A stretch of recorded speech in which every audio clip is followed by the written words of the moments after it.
नमस्कार दोस्तों, मैं भूपेन मिश्रा स्वागत करता हूं आप सभी का हमारे यूट्यूब चैनल में। दोस्तों, आज का ये जो वीडियो है ये पूरा का पूरा समर्पित है हमारे छत्तीसगढ़ लोक सेवा आयोग पर। कांग्रेस के कार्यकाल में सबसे ज्यादा बदनाम हुआ छत्तीसगढ़ लोक सेवा आयोग और उसके बाद बीजेपी उसमें चार चांद लगाने के आगे बढ़ा रही है। क्यों बढ़ा रही है, सारा का सारा चीज बताऊंगा, विथ प्रूफ बताऊंगा, सब कुछ बताऊंगा। वीडियो स्टार्ट करने से पहले दो लोगों से शुरुआत में ही मैं, जो उनके फैन फॉलोअर्स होंगे बहुत तगड़े हैं दोनों के, उन लोगों से सॉरी बोल देता हूं कि अगर आप एकदम तगड़े समर्थक हो तो भैया इस वीडियो को आगे तक मत देखो, क्योंकि आपको बहुत बुरा लगने वाला है इस वीडियो में।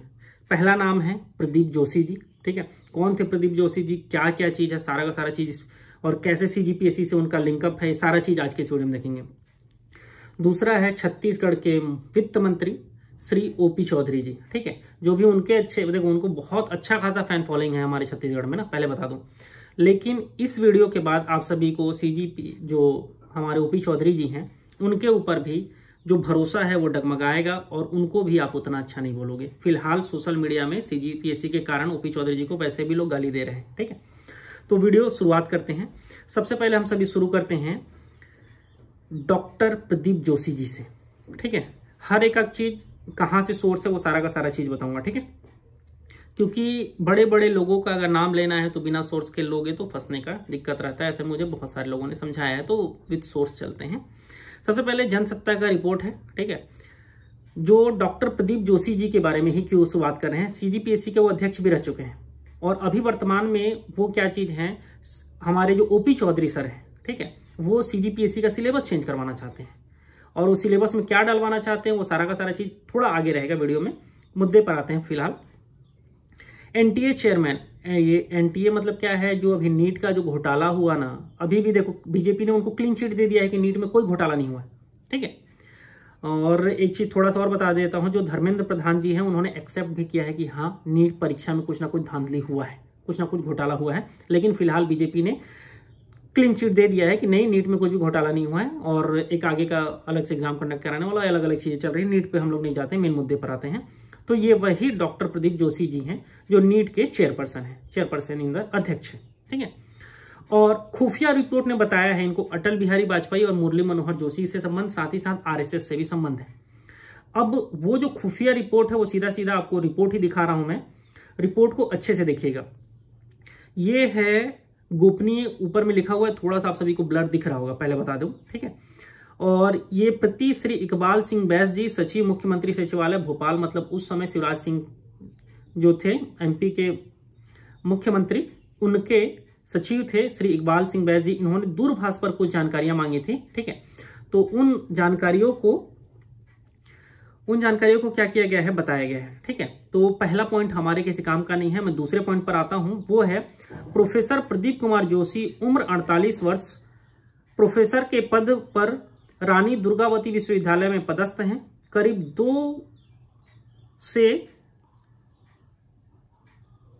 दो से वर्ष श्री जोशी डायरेक्टर मैनेजमेंट एवं स्टडी के पद पर पदस्थ थे और इनका संबंध जो है भाजपा नेता श्री मुरली मनोहर जोशी, जो कि आरएसएस में बहुत अच्छा पकड़ रखते हैं। ठीक है, एवं पूर्व प्रधानमंत्री श्री अटल बिहारी वाजपेयी जी से भी होना व्याप्त हुआ है और श्री जोशी जी का कोई भी आपराधिक रिकॉर्ड नहीं है। ठीक है, ये सारी चीजें हैं। और इसके बाद इनको क्या किया गया था, एमपी जैसे हमारे छत्तीसगढ़ में सीजीपीएससी चलता है ना, वैसे ही वहां पर एमपीपीएससी चलता है, उसका उन्हें अध्यक्ष बनाया गया था। फिर वहां पर कुछ ना कुछ ऊपर नीचे हुआ तो इनको क्या किया गया, एमपी से सीजीपीएससी के अध्यक्ष बने। और छत्तीसगढ़ के जब ये लोक सेवा आयोग के अध्यक्ष थे भाजपा के कार्यकाल में ही समझ जाइए उस समय, तो बहुत सारे ऐसे कुछ नाम्स हैं, नाम सभी उन लोगों का नहीं लूंगा। ये जाना जाता था, सुनने में आ रहा था कि एमपी के लोगों ने बहुत ज्यादा उस समय सिलेक्शन लिया था। मेरे पास कुछ नाम भी आए हैं, नाम अभी नहीं लूंगा क्योंकि वो अभी अच्छे अच्छे पद पर वो सारे के सारे लोग हैं। ठीक है, और उसके बाद में क्या हुआ था, आपको सभी को ये दिख रहा होगा अभी स्क्रीन के बगल में ही, बाद में जोशी जो थे वो छत्तीसगढ़ लोक सेवा आयोग के अध्यक्ष भी बने। डॉक्टर जोशी 5 साल तक एमपीपीएससी के अध्यक्ष रहने के बाद छत्तीसगढ़ लोक सेवा आयोग के अध्यक्ष बन गए थे। तब उनकी नियुक्ति को अजय दुबे ने हाईकोर्ट में चुनौती दी थी। ठीक है, और यह कहते हुए कि जोशी को संभावित उम्मीदवार का पैनल बनाने या किसी भी प्रक्रिया का पालन किए बिना नियुक्त किया गया था और उनकी नियुक्ति आरएसएस और भाजपा के संबंधों के कारण हुई थी। ठीक है, अजय दुबे ने जनसत्ता.com ने बताया कि हाईकोर्ट के आदेश में दिए गए, मतलब ये सारा चीज है। तो इतना समझिएगा, जो प्रदीप जोशी जी हैं उनका कार्यकाल एकदम विवादास्पद रहा है, चाहे एमपीपीएससी हो, चाहे हमारा सीजीपीएससी हो, चाहे वो जब एनटीए के चेयरपर्सन बने, तो अभी नीट सबसे बड़ा ज्वलंत मुद्दा जो है ना, नीट घोटाला। अब इतने सारे लोग, इतना ज्यादा नंबर, एक ही सेंटर से इतने सारे लोगों का पूरा नंबर आना अपने आप में बहुत बड़ी बात है। और एक कोई बहुत बड़ा स्कैम था जिसको खैर क्लीन चिट दिया गया, और अभी भी खैर कुछ भाजपा के नेता लोग हैं वो एक्सेप्ट कर रहे हैं। अब मैं इसमें हमारे जो ओपी चौधरी जी हैं उनको क्यों बोल रहा हूं, ठीक है। अब देखते हैं हम सभी कि आखिर प्रदीप जोशी जी का लिंक कैसे है हमारे छत्तीसगढ़ लोक सेवा आयोग में अब, ठीक है। पहले तो अध्यक्ष थे, वो बात अलग ही हो गया।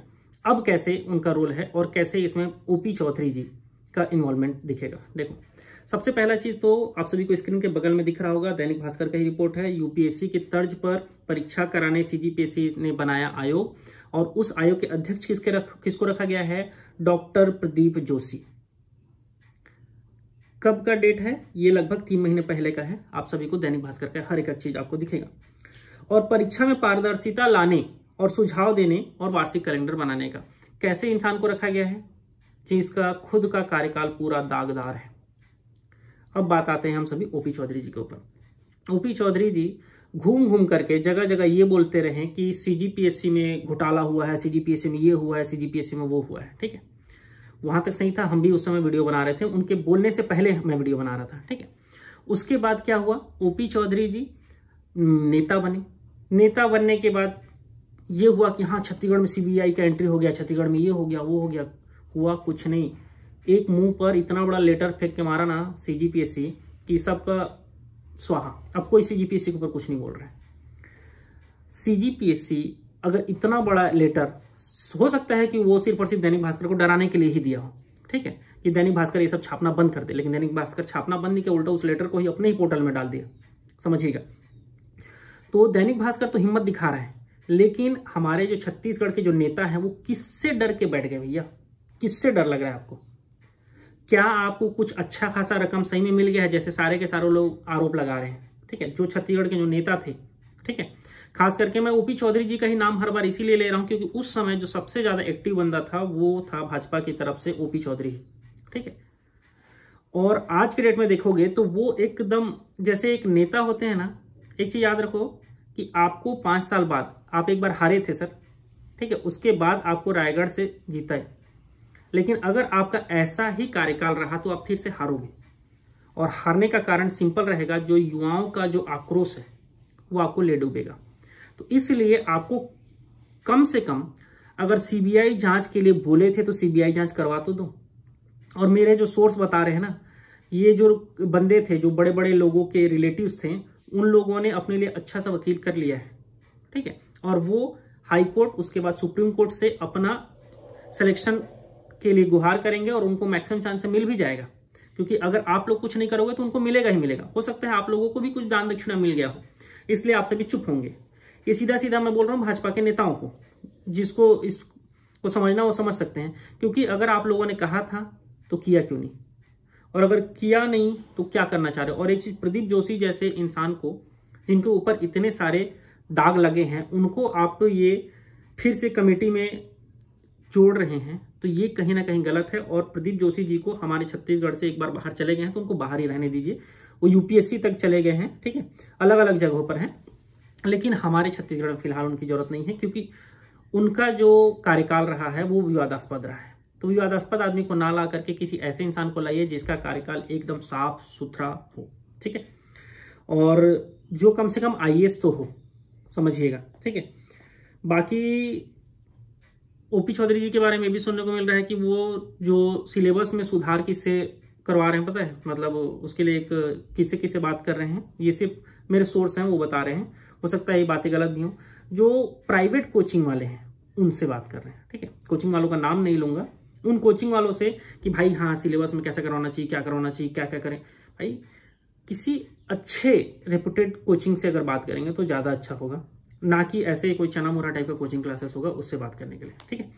बाकी इस वीडियो के माध्यम से इतना ही है कि हमारे छत्तीसगढ़ लोक सेवा आयोग को एकदम ऐसा बनाना है कि जिस पर लोग आंख बंद करके ट्रस्ट करें कि हाँ यहाँ पर जो हम एग्जाम दे रहे हैं उसमें कोई घोटाला नहीं हो रहा होगा। ऐसा नहीं बनाना है कि इसमें कोई बोल दे अरे यार वो आदमी तो इसमें भिड़ा है, मतलब कुछ ना कुछ तो घपला चल ही रहा होगा। ऐसा नहीं बनाना है, ठीक है। और ओपी चौधरी सर, आपसे मेरा ये आग्रह है कि थोड़ा इस पर ध्यान दीजिए, ठीक है। तो इसलिए मेरा ये आपसे रिक्वेस्ट है सर, प्लीज आपको इस पर ध्यान देना चाहिए और कोशिश करिए कि युवाओं के हित में कार्य करिए, क्योंकि आप युवा के हित में ही कार्य करूंगा बोल करके आज वहां जीते हैं और आज मंत्री बने हैं। लेकिन अगर युवा को आप नाराज करेंगे, नाखुश करेंगे, ठीक है। अपने छत्तीसगढ़ में भर्ती के बारे में एक चीज और बता दो, वित्त मंत्री बन के बैठे हैं हमारे ओपी चौधरी जी, उनको तो लेटर तुरंत साइन करके करना चाहिए कि चलो ये भर्ती आ रही है, भर्ती आ रही है, भर्ती आ रही है, लेकिन हमें अभी वो भी नहीं देखने को मिल रहा है, ठीक है। तो आपका जो भी राय हो ओपी चौधरी जी के लिए नीचे कमेंट करके बताइएगा। छत्तीसगढ़ लोक सेवा के आयोग के ऊपर एक वीडियो और बनाऊंगा, जो कैंडिडेट्स हैं वो क्या करने वाले हैं उसके ऊपर रहेगा, वो कुछ दिन बाद आएगा, कुछ सोर्स उसके लिए और हम इकट्ठा कर रहे हैं, ठीक है। वीडियो यहीं तक था, वीडियो को अंत तक देखने के लिए बहुत बहुत धन्यवाद, थैंक यू।